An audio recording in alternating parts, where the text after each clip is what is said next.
Creepy Stalker McDonald's man. It was the midsummer on a Sunday when I planned to meet one of my girlfriends in San Bernardino. This happened to me a year ago. I was 15 years old at the time and dressed in a pretty provoking manner. I wore Cortez shoes, khaki dickies, big shirts, the usual Latino gang attire. No one really wanted to fuck with me, especially since I'm a pretty big guy, 200 pounds big, not fat, 5'11", and I have a mean look. Bald head and a thin scar that reaches down the side of my face from a fight I got into before. I also have a few amateur self-inflicted tattoos down my forearms and hands that are pretty meaningless, but more creepy and ugly. I also know how to fight. I've been in boxing ever since I got out of the psychiatric hospital in Chino Hills. Back to the story now. I took the bus to visit one of my girlfriends. I got to her house in the morning at about 11. She complained that she texted me, but I had no messages from her. I left her house at about 6 and caught the last bus home. I thought I was home free, until the driver told me that the bus was out of service. The sun was beginning to go down. It was dark when the bus driver left. I pulled up my phone to call my mom. I had an unread message from my phone company saying my phone service was being disconnected because of non-payment. Fucking great! This is probably why the girls' texts weren't getting through, you know?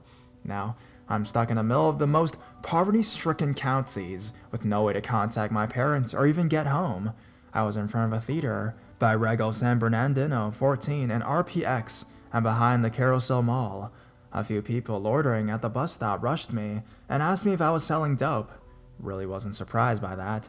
I walked away and was spooked by a homeless lady, throwing bottles and screaming at the top of her lungs for no apparent reason.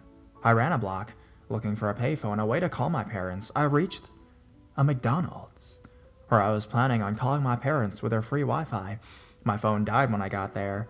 I paid for a drink and sat down. I was so helpless. I looked around to see if I can ask someone if I can use their phone to call my parents. There was a man sitting a table over. He was alone. I approached him and asked him if I could use his phone. He said yes. As I frantically dialed my house phone, my mom answered and said she was on her way to pick me up. The man told me to sit with him, to calm down and eat a burger with him that he ordered. When I went to refill my cup, I glanced over and saw him putting something into the burger he placed on my side. I sat back down with him and told him I wasn't hungry. He said all right, and placed it on the tray, not touching it again. He was an old man. He had glasses and was pretty fit for his age, and he was missing his pinky and his index finger on his right hand, which made him eat fries really abnormally. He ate really fast, as if someone was going to take his food away, swallowing it without even chewing it. He was probably 50 years old, or a little more. He told me he was Siberian, working on a government project. He said he gets a lot of money, and he has his white Mercedes-Benz outside. He offered me a ride home, where I declined and told him my mother was already coming. He gave me a creepy smirk, which ran chills down my spine and the hairs on my neck stand up. I was about to flip shit. I wanted to beat the shit out of him. I was furious. Why was he doing this to me? I thought this only happened in the movies. I'm a big guy. No one should be messing with me. Look at my tattoos. Look at my appearance. You shouldn't fuck with me. I heard my mom's voice as the front door opened and I felt calm. I got up and waved goodbye. My mom and I were at a red light when I noticed the white Mercedes-Benz rolled up behind my mom's car. This isn't a usual car to see in this poverty-stricken area, so I was pretty sure it was the man. I thought he was going a different direction, but once my mom got on the freeway, I knew he was following us. Each lane we crossed, he did. The exit we got off of, he did. I didn't want to alarm my mom, so I asked her if she could stop at the store so I can buy some chips. We pulled into the parking lot as I saw the man drive off, noticing the shine of light off his glasses. I wasn't being paranoid. When my mom drove me home, I didn't notice any car trailing us. As we pulled into the driveway, I noticed the Mercedes pass by. How in the fuck? I was freaking out as I noticed the shine of light off of his glasses. Now he knew where I lived. I didn't tell my family anything. I was sure I was going to give my dad a heart attack. He wasn't in the best conditions. My mother was already stressing out about it, and my brothers were too young. I had a gun under my mattress that I used to feel tough, but I knew I needed it now more than ever. I was the black sheep in the family, so I was usually left home alone. I heard my blue-nosed pit bull barking in the front lawn. I looked outside the window and noticed the man passing by, trying to secretly take pictures of my house. I saw his car pass by my house a few minutes after this happened the next day. It happened a few more times and a few more times and stopped. Though, when I was with my homeboys after school a month after, I noticed the Mercedes parked on the opposite side of the road from where I usually exit school. It was after detention, so no one else was around. I knew it was him because I can see the shine of light on his glasses. I told my friends, since there was about 8 of us, cholo-looking teenagers. My homies joked before when I told them about this guy, saying I'm crazy and they'll beat his ass if they see him. My homeboys immediately ran over to the car, and my friend, Doughboy, pulls out a gun from his backpack. I was frozen with adrenaline and fear. I knew he was bluffing because the gun is never loaded. It's just for show, or was it? I debate that to this day. Keep in mind, after this, it's a dispute between us. No cops can be involved. I can't call the cops on him anymore. What am I going to say? We pulled a gun out on him? We threatened to fucking kill him? We can't even prove that he's been stalking me. Besides, it's my word against this old man who is rumored to work for the government. I also have a police and mental health record, so I was definitely unreliable, and I was going back to the loony bin or back to juvie if the cops found out. I was scared shitless, but at the same time, my heart started pumping faster and faster. It was a mixture of adrenaline and fear because I don't want to go back to the loony bin or back to JDAC. We surrounded the car, and Doughboy signaled for the man to roll down his window with the gun pointed at him. He put the window down. He had a smirk as Doughboy literally put the gun on his neck. He had his phone in one hand, trying to hide it, and Doughboy picked it up. It was an iPhone, set at recording from its lock screen. There was only one video. We looked at the video, and it was us, walking out of school. The camera zooming in on me. The video stopped recording when we ran towards the car. Doughboy deleted the video and told the man these exact words that I'll remember forever. "You sack of shit! You better stop creeping out my homeboy, or I'll blow your fucking brains out! I'll do it right now!" he said, cocking the trigger back. I can see this old man turn pale with fear. "But I don't want to ruin your nice car. Now leave before I change my mind. I don't ever want to see you here again, anywhere near this town. I own these streets, bitch!" We pulled Doughboy off as the man drove off. I never saw him again. It's been a year and a half that this has happened. And I never told anyone about this. Except maybe for my homies. Damn, I'm excited just talking about this. I'm still asleep with a gun under my pillow. And I have a hellish nightmare about the man eating fries with 3 fingers. But I'm glad. First off, I'm glad I'm still alive, because most people don't live through stuff like this. Second, I'm glad to have some erratic gangbanging friends. Third, I'm glad I never saw that man after that.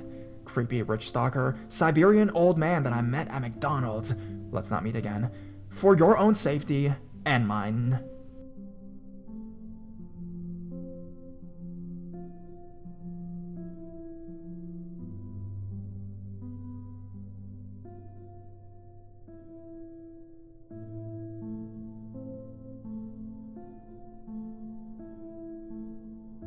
The guy in the corner booth in McDonald's. I have never really been one to attract crowds to me, of any kind, really. At the time, I was 19 years old and working at a McDonald's to help out with family bills and shopping and other things we have to deal with in order to live in a house with 6 people. But around closing hours, I would notice someone showing up and hanging around the back of the place. He never ordered anything, and that was fine by me. Looking back on it now, I probably should have got someone like the manager to know about it, but I was honestly too shy and afraid to be yelled at for bothering him. Our manager was kind of an asshole. No one really wanted his help with anything anyways. But the guy would later, a month or 2 into stalking me, start leaving when I did, often staring at the exit that I would take to leave, or my car, just at me. It was creepy, and it only got worse as he got comfortable enough to start following me to my car, hanging around the spot where I'd park, and I never stayed too long to see who he was or what he was doing. Eventually I quit, as he was getting closer to my passenger seat car door every day.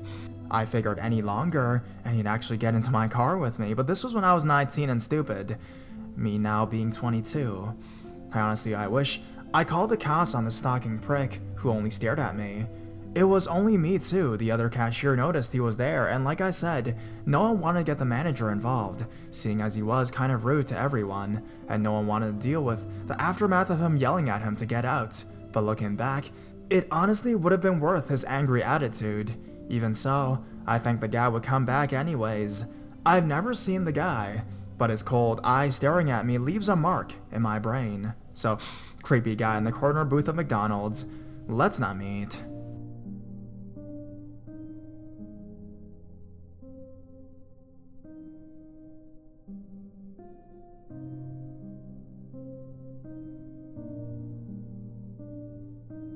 Never trust the guys you meet at Dennys at 2 a.m. I just recently found this sub, and I've been completely obsessed with it ever since. Enough so for me to make a new Reddit account after a 4-year hiatus. I've never really told anyone about this incident. In fact, I've tried pretty hard to forget about it. But since obviously that's not working, I might as well share it with you all. One summer night in 2006-2007, I was spending the night at my best friend's house. I would have been about 16 years old at the time, and she, will call her Casey, would have been about 18 to 19 years old. We got on board with whatever we had been doing at her house for the last few hours, and decided to venture out to the Dennys. It's a 24-hour diner for those of you who really don't know, down the street from her house to get some grub. It was probably around 1 a.m. in the morning when we arrived at the restaurant. Things were fine for the first little while. We sat goofing off and being the obnoxious teenagers that I'm sure we were. After a while, I started to notice Casey get a little squirmy as she kept looking over my shoulder to the booth behind us. She gestured to her phone, letting me know to look at my own, and she would text me whatever it was that she didn't feel comfortable saying out loud. I gave her a minute to type it out, then waited for the little ding of my phone. I obviously can't remember exactly what it said, since it was nearly 10 years ago, but I remember her telling me that the guys in the booth behind me kept making eye contact with her and looking over at us. I faked a backstretch so I could look behind me without making it obvious. There were 2 guys in their early 20s, if I had to guess, sitting behind us, and as soon as I turned around, they took this as an invitation. They got up and walked over to our table, asking if they could join us. Now, something you should keep in mind is that Casey and I were both pretty late bloomers when it came to boys at this age. At this point, I don't think either of us ever had a boyfriend or done so much as make out with a boy. We were pathetically boy crazy because of this. So needless to say, when 2 young, not completely unattractive men were asking to join us, I don't think either of us even thought twice. They sat down with us and struck up some conversation about why we were out so late, asking if we'd been out partying. We said no. Neither of us drank or did anything at all. Self-proclaimed straight edge. They laughed and said they had been at a party or something and got bored with everyone, so they decided to bounce. We humored them with conversation for another half hour or so, before deciding we should probably get back home. We paid our bill, said goodbye, and headed out to Casey's car. We paused outside for a moment, deciding what we should do for the rest of the night. As we're standing there discussing our plans, the 2 from inside exited the building. They asked us why we were still there, and we briefly mentioned we were figuring out what our plan was. One of them suggested we hang out with them for a while longer. Said they had a case of beer in the car, and maybe we would just hang out at the park or something for a while. We hesitated at first, because this obviously didn't seem like a very smart idea, but this was the most attention either of us had gotten from a member of the opposite sex, pretty much ever, so we caved and agreed. We knew what park they were referring to, and told them we would follow them over. They insisted that we not waste our gas and offered to let us ride with them. Why on earth we agreed to this, I will never know. To begin with, things were pretty harmless. I sat in the front seat with the driver, and Casey sat in the back with the more outspoken of the 2. He was definitely the instigator of the whole thing. The other just smiled and nodded most of the time. He was friendly, and tried to keep me occupied with conversation as we drove. The music was turned up somewhat loud, so I didn't hear at first Casey's quiet objections coming from the back seats. It wasn't until she kicked the back of my seat that I turned around to see that the guy had his hands all over her, and she was timidly pushing him away, just for him to immediately replace his hands on her leg. I started to get really nervous at this point. It suddenly dawned on me how massive of a mistake we had made. The driver reached between my legs, and I went completely rigid. He laughed and told me to relax. He was only grabbing a beer. He grabbed the beer from the floor of my feet and cracked it open as he drove. I'm becoming more and more anxious. But we've already entered the park, and there was no way for us to get away without making a huge scene. This park ran along the length of a river, with somewhat thick woods on one side of the main road, and the river lining the other. The whole park is probably about 5 miles or so long. After driving several miles into the park, we pulled into an empty parking lot of a dilapidated old city building. It had been used for Boy Scouts meetings and the like back in the early 60s, but now was repurposed as a meeting hall for receptions and parties, but very rarely. We get out of the car, and for the first time, I'm able to see how visibly shaken Casey is. We exchange one of those looks between best friends that require no words. We needed to get the hell out of there. I start looking around our immediate area, attempting to figure out how we're gonna get away from these two. I was starting to get that internal sense of dread. The parking lot was almost completely dark, except for one lamppost towards the front of the building. I had been to this building many times in the past, and I knew that behind the building was nothing but wooded trails and a creek that connected into the river eventually. I knew for a fact that there was no viable reason for us to go that direction. As soon as we exited the car, the one who had been in the backseat began grabbing Casey and trying to convince her that he wanted to show her something really cool behind the building. Casey was visibly panicking, but obviously didn't know how to tell him no. She starts laughing and picks up a stick off the ground and names it Stick Buddy, and continues to make jokes about Stick Buddy being scared of the dark and how much he would prefer it under the lamppost. A little bizarre, but hey, props for the creativity in a pinch, I guess. The driver of the car keeps trying to pull me in the other direction. He hasn't touched me at all at this point, and I can tell he's a little hesitant about the whole thing. He starts to try and guide me away, and I resist, telling him I'm not leaving Casey alone. What's crazy is that in this entire time, he's trying to apologize for his friend, saying, hey, I'm sorry about him, but everything is okay. I'm not buying it. As I turn around, I hear Casey call my name, and I can see that he's almost got her to the front of the building. At this point, the reality of the threat at hand has become very clear, and I start to get a little more belligerent about us not separating. I start to see headlights coming up the main road, and the driver noticed also.